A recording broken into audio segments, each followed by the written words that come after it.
Vamos a estar estudiando el concepto del juicio moral a partir de la teoría de Lawrence Kohlberg.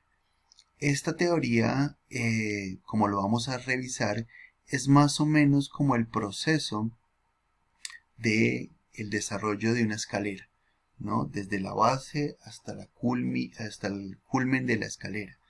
Y realmente la teoría se basa sobre el fundamento de establecer qué hace que una acción sea correcta o incorrecta. ¿Cuál es la distinción entre lo que está bien y lo que está mal?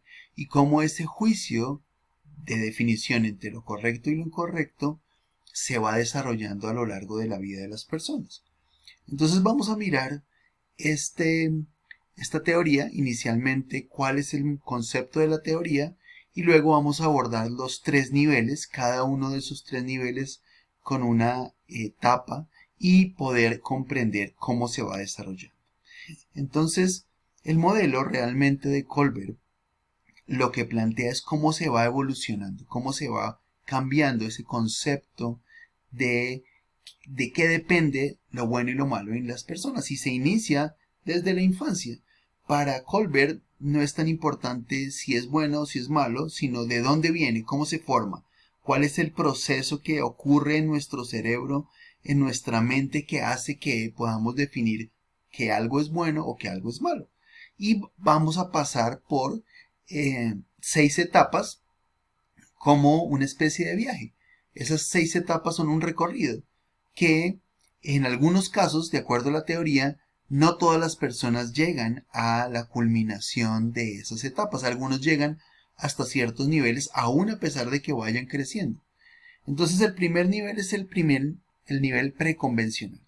Y es un nivel donde todo se trata del yo. Todo se trata de mí, lo importante soy yo, el enfoque soy yo. Y la primera etapa de ese nivel es la etapa de castigo y obediencia. Es decir, una persona delega la responsabilidad moral a una autoridad. Yo pongo la responsabilidad moral en otra persona, y donde se define qué es lo bueno y qué es lo malo está dependiendo es del castigo que se recibe o la recompensa que se obtiene por la acción. La persona me da un castigo o me da una recompensa y yo sé que esa acción es buena o es mala. Si me produce un castigo es mala, si me produce un beneficio entonces es buena, para que luego podamos ir pasando a la siguiente etapa, que es la etapa del individualismo. En esa etapa del individualismo es cuando se llega a establecer que yo beneficio a una persona en la medida en que obtengo algo de esa persona, ¿sí? Realmente aquí lo que se está diciendo es que yo considero algo que es bueno cuando me beneficio de eso y ayudo a la otra persona, pero si eso me beneficia, es decir, yo te doy, pero tú me das a mí, y de esa manera me beneficio. Entonces pasamos a un segundo nivel, sí, que es el nivel convencional, que también tiene unas etapas que permiten este desarrollo. Y en este nivel convencional ya se empieza a desplazar del individualismo del yo a la concepción del grupo. Y aquí la importancia está dada es en el grupo, ¿no? En los beneficios que se obtienen a partir del grupo, ¿sí? De cómo encajar, de cómo esas relaciones, que es la etapa 3, van a definir qué es lo correcto y qué es lo incorrecto, ¿sí? Y eso es lo que nosotros vemos, por ejemplo, con los adolescentes, ¿sí? Para los adolescentes, ser aceptado por el grupo va a ser un elemento que va a incidir incluso sobre lo que se considera correcto o incorrecto.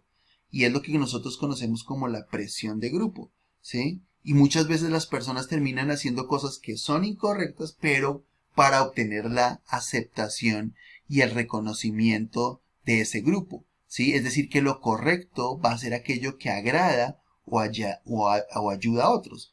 En el caso positivo, pues que ayuda, pero en el caso muchas veces en simplemente encajar, simplemente agradar a los otros. Y ahí es donde lo vemos. Aquí se encuentra un elemento que va a ser importante en el proceso, ¿sí? Y que vale la pena que nosotros lo consideremos porque para Colbert va a ser realmente importante. Y aquí vemos en la imagen dos ejemplos, ¿no? Un niño coge una taza y daña la taza de manera intencional, ¿sí? Pero en el otro ejemplo vemos a un niño que lleva 6 tazas y se resbala y se cae, ¿sí? El primer niño daña una taza de manera intencional y el otro niño daña 6 tazas, pero al dañar esas 6 tazas lo hace sin intención, porque fue un accidente y se cae, ¿sí? Y aquí vemos un elemento que para Colbert va a ser fundamental en el proceso del desarrollo de lo que es correcto y de lo que es incorrecto, ¿sí? Y es que hay una intencionalidad, ¿sí? Y entonces podríamos hacer la pregunta, ¿quién actuó peor, el que dañó una taza o el que dañó 6 tazas? ¿Sí? ¿Qué es peor, la intención o la magnitud del daño? Y para Colbert va a ser relevante que es realmente más grave cuando se hace algo por la intención de hacer el mal, ¿sí?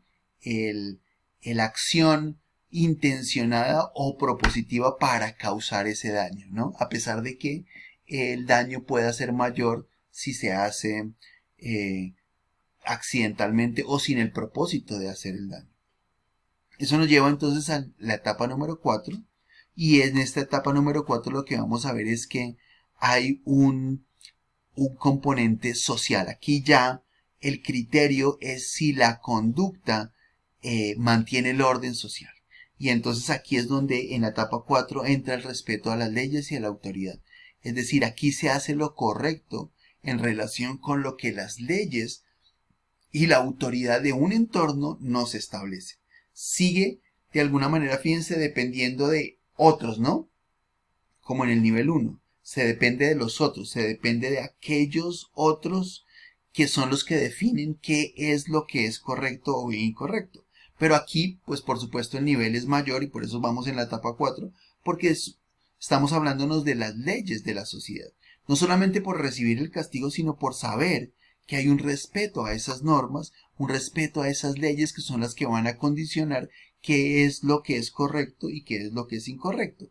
Es decir, qué es lo que legalmente está bien y lo que legalmente no está bien, y es entrar a ese nivel. Y entonces, finalmente, llegamos al tercer nivel, es el nivel máximo, que también tiene unas etapas donde el elemento fundamental va a ser los principios, ¿sí? Donde lo más importante que vamos a tener en cuenta es ya no un condicionamiento externo, sino que vamos a ver el condicionamiento interno, es decir, ya desde mi interior se van a definir los criterios y los elementos para poder establecer lo que es correcto y lo que no es correcto. Y entonces llegamos a la etapa 5, ya estamos llegando al final de la etapa, donde se identifica la importancia de un contrato social, y es decir, donde ya la moralidad es algo flexible, ¿sí? ¿Y a qué se refiere eso? Es a que las leyes se entienden como un contrato que la sociedad ha creado. Es decir, son esos elementos que nos permiten vivir en sociedad, vivir en comunidad. Pero en esta etapa es posible ya empezar a considerar que hay leyes que, a pesar de que son normas regidas por toda una comunidad, pueden llegar a ser lesivas a una persona o a un grupo de personas, y cuando se identifica eso, entonces es necesario decir, ok, está la ley que es la que define lo correcto, pero aún por encima de eso está ese criterio de que la ley puede ser que cause un daño, que afecte a una persona, que afecte a una comunidad, y entonces ahí lo que es necesario entrar es a modificar esa ley que puede estar generando un daño a la sociedad, ¿sí? Por ejemplo, podríamos establecer como un criterio de ejemplo el aborto. Se permite el aborto, pero y el aborto se considera legalmente correcto, Pero cuando vemos que afecta a una persona, como a esa persona que lo comete, genera daños emocionales y que se está afectando a ese ser vivo que está allí en el vientre de esa persona, pues es necesario ir más allá de la ley. La ley va a ser simplemente un referente, pero que es posible tener un criterio mucho mayor en relación con lo que es correcto y lo que no es correcto, para llegar finalmente a la última etapa, que es la etapa de los principios éticos. Y es cuando la, la diferencia entre lo bueno y lo malo, entre lo correcto y lo incorrecto, está a partir de los principios éticos que yo desarrollo como ser humano, de lo que yo considero que está bien como persona y que van más allá de lo que es correcto o incorrecto definido por la ley. Fíjense cómo se produce este tránsito. De la etapa 2, yo hago algo por otro, pero ese otro tiene que hacer algo por mí. Es decir, hay un beneficio, yo te doy y tú me das, al último nivel de la etapa donde yo trato a los demás como me gustaría que me trataran a mí. ¿Sí? Y fíjense que aquí Colbert, sin darse cuenta realmente, está mostrándonos cómo esos elementos del juicio moral desde la perspectiva del cristianismo son profundamente evidentes, porque esa es la ley que enseña Jesús a partir de la escritura, ¿no? Que tratemos a los demás como me gustaría que me trataran a mí, ¿sí? Esa es la regla de oro, ¿cierto? Que yo debo tratar a los otros y debo hacer en los otros lo que me gustaría que me hicieran a mí.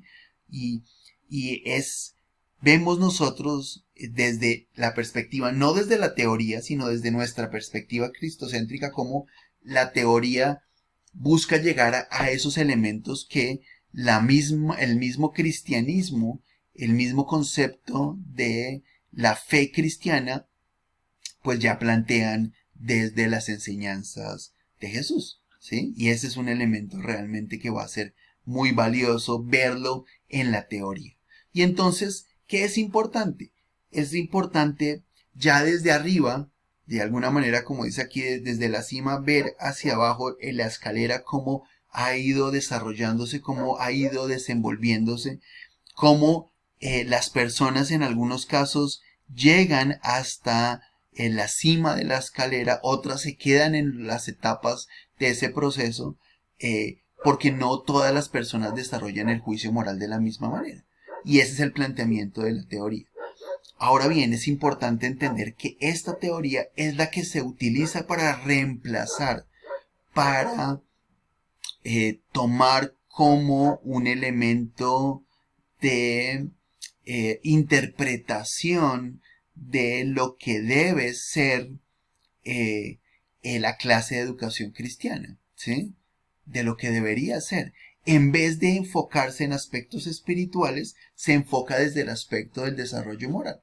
Y se le enseña al niño cómo debe desarrollar ese proceso de desarrollo moral por cada una de esas etapas para que finalmente pueda llegar él a vivir por principios, ¿no? Y de alguna manera esos planteamientos filosóficos de los cuales hablaba Kant cuando establecía esa idea de ese deber ser universal, ¿no?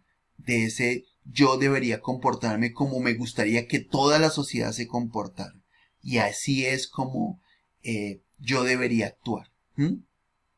Entonces, es importante entender esta teoría como un modelo alternativo que se utiliza en vez de asumir la enseñanza de criterios espirituales en la cátedra de educación religiosa. Nos vemos en una próxima oportunidad. Dios les bendiga.